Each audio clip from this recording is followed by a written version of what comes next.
You're listening to Systemic Error Podcast. The failure was designed. Republican lawmakers flee when confronted about depraved GOP candidates, based on an article by Adam Lynch.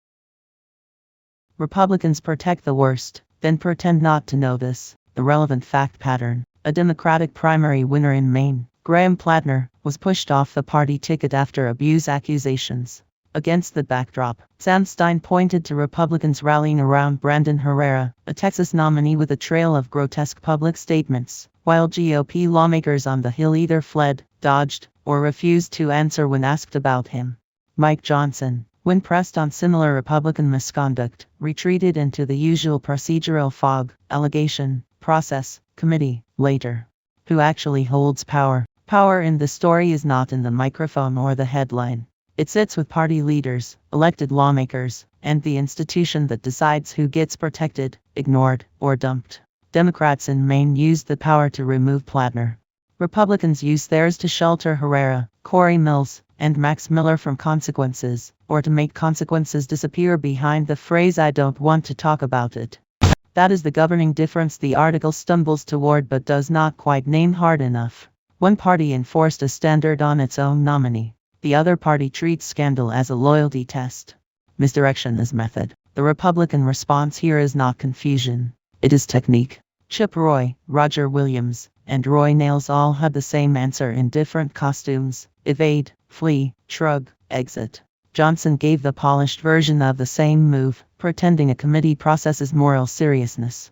It is not. It is delay dressed up as restraint. The point is not that Republicans are suddenly incapable of hearing the words in front of them. The point is that they know exactly what those words mean and are choosing not to metabolize them into political cost. The candidate is not the point. Brandon Herrera matters here not because he is an isolated eccentric, but because the GOP is willing to carry a candidate who joked about putting a gun in his mouth and hurled sexually explicit abuse at a mother of 5. That is not random depravity drifting through the system.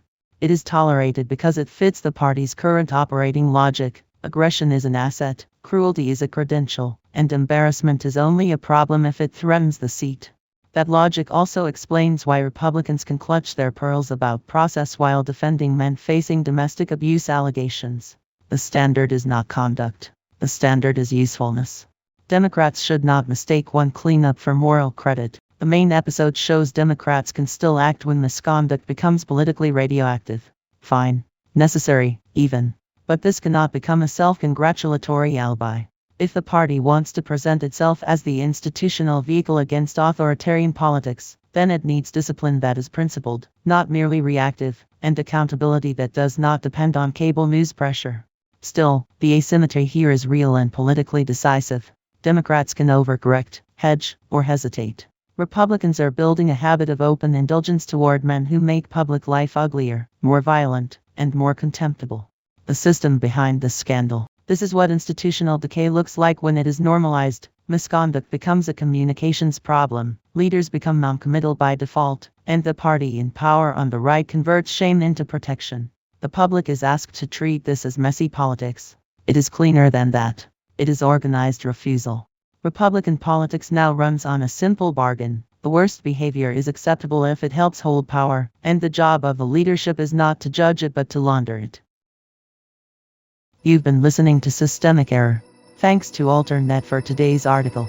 With the automated voice of Sam, thanks for listening.